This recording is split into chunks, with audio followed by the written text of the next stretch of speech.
Assalamualaikum warahmatullahi wabarakatuh. Kami dari kelompok 1 yang beranggotakan saya sendiri Silvi Fani Nurusifa bersama rekan saya Restiani dan juga Yaya Holiah.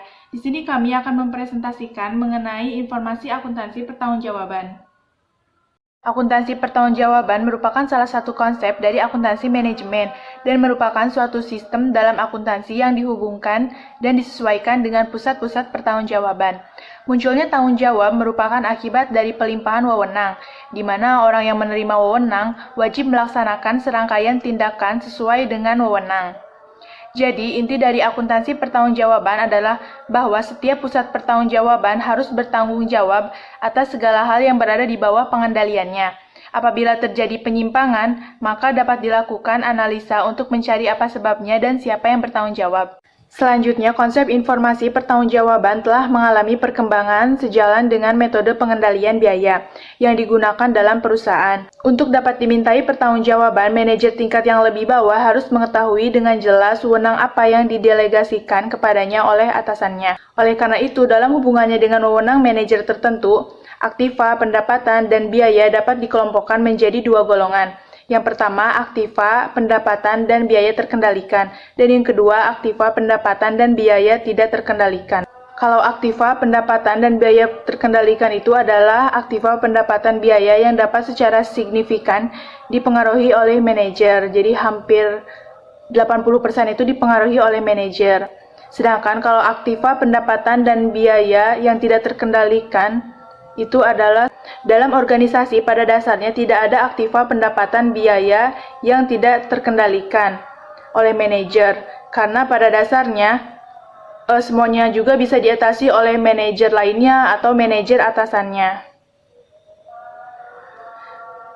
Kalau untuk aktiva pendapatan dan biaya tidak terkendalikan itu hanya sebatas sebutannya saja. Tujuan dan manfaat akuntansi pertanggungjawaban, Robert dan Roger menjelaskan bahwa tujuan akuntansi pertanggungjawaban adalah membebani pusat pertanggungjawaban dengan biaya yang dikeluarkannya. Berdasarkan definisi tersebut, dapat disimpulkan bahwa tujuan dari akuntansi pertanggungjawaban adalah mengadakan evaluasi hasil kerja suatu pusat pertanggungjawaban untuk meningkatkan operasi-operasi perusahaan di waktu yang akan datang. Sedangkan manfaat akuntansi pertanggungjawaban yang dikemukakan oleh Mulyadi adalah yang pertama, penyusunan anggaran. Jika informasi akuntansi pertanggungjawaban tersebut berupa informasi yang akan datang. Yang kedua, penilaian kinerja manajer pusat pertanggungjawaban. Jika informasi akuntansi pertanggungjawaban berupa informasi masa lalu. Yang ketiga, pemotivasi manajer pusat pertanggungjawaban jika informasi akuntansi pertanggungjawaban tersebut berupa informasi masa lalu. Semua informasi dari pusat pertanggungjawaban dapat dihubungkan dengan manajer yang bertanggung jawab terhadap pusat pertanggungjawaban tersebut. Informasi ini dapat berupa informasi historis ataupun informasi masa yang akan datang. Syarat menerapkan akuntansi pertanggungjawaban. Yang pertama, struktur organisasi. Struktur organisasi harus menggambarkan aliran tanggung jawab, wewenang, dan posisi yang jelas untuk setiap unit kerja dari setiap tingkat manajemen. Selain itu, harus menggambarkan pembagian tugas dengan jelas pula. Yang kedua, anggaran. Setiap pusat pertanggungjawaban harus ikut serta dalam penyusunan anggaran, karena anggaran merupakan gambaran rencana kerja para manajer yang akan dilaksanakan dan sebagai dasar dalam penilaian kerjanya. Yang ketiga, penggolongan biaya. Pemisahan biaya ke dalam biaya terkendalikan dan tidak terkendalikan perlu dilakukan dalam akuntansi pertanggungjawaban. Karena tidak semua biaya yang terjadi dalam suatu bagian dapat dikendalikan oleh manajer. Maka hanya biaya-biaya terkendalikan yang harus dipertanggungjawabkan olehnya. Yang keempat, sistem akuntansi biaya. Setiap tingkatan manajemen merupakan pusat biaya dan akan dibebani dengan biaya-biaya yang terjadi di dalamnya yang dipisahkan antara biaya terkendalikan dengan biaya yang tidak terkendalikan. Dan yang kelima, sistem pelaporan biaya. Bagian akuntansi biaya setiap bulannya membuat laporan pertanggungjawaban untuk setiap pusat-pusat biaya. Isi dari laporan pertanggungjawaban disesuaikan dengan tingkatan manajemen yang akan menerimanya. Akuntansi pertanggungjawaban selalu berkembang. Ada beberapa perkembangan dari akuntansi pertanggungjawaban, yaitu akuntansi tradisional dan akuntansi aktivitas. Yang pertama, akuntansi tradisional. Akuntansi pertanggungjawaban ini disebut tradisional karena masih menggunakan cara manual, yaitu pemanggilan dari masing-masing kelompok anggota. Sistem akuntansi ini memiliki manfaat sebagai dasar penyusunan anggaran, penilaian kinerja manajer sentra pertanggungjawaban, dan sebagai pemotivasi manajer. Sistem akuntansi pertanggungjawaban tradisional memfokuskan pengendaliannya terhadap biaya dengan cara menghubungkan biaya dengan manajer yang memiliki wewenang atas terjadinya biaya.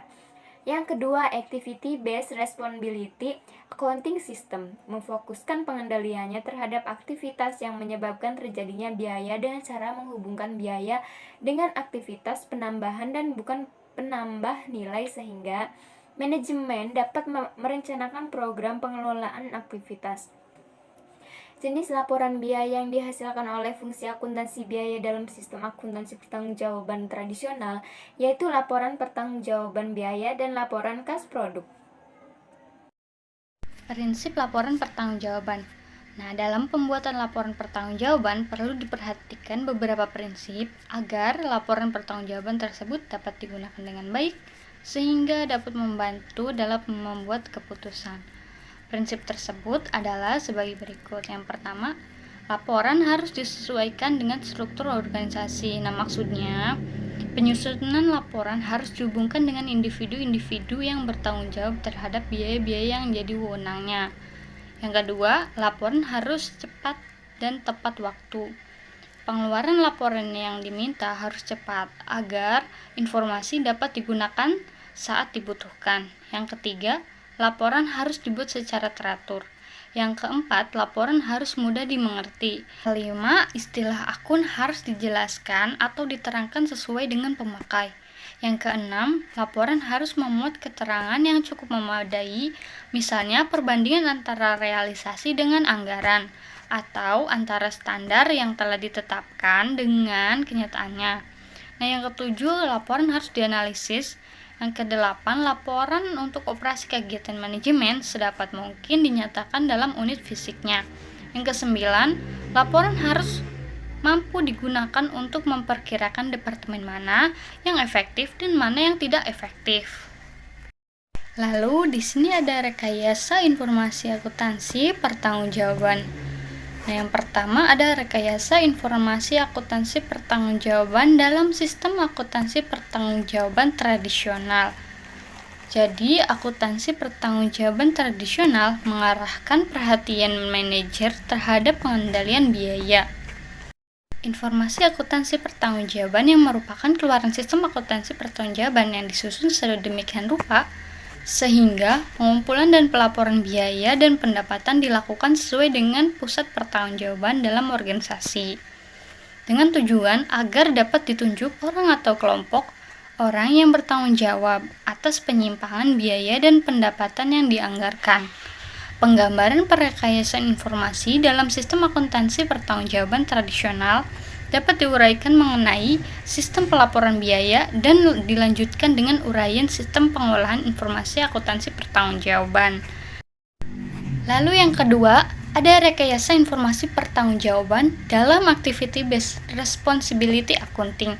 Nah, untuk memungkinkan manajemen melakukan pengelolaan aktivitas, sistem akuntansi pertanggungjawaban harus memisahkan biaya penambahan nilai dan biaya bukan penambah nilai. Pemisahan biaya ini diperlukan agar manajemen dapat memutuskan perhatian mereka terhadap pengurangan dan akhirnya menghilangkan biaya bukan penambahan nilai, lalu menyadari besarnya pemborosan yang sekarang sedang terjadi, lalu memantau efektivitas program pengelolaan aktivitas dengan menyajikan biaya bukan penambahan nilai kepada manajemen dalam bentuk perbandingan antar periode.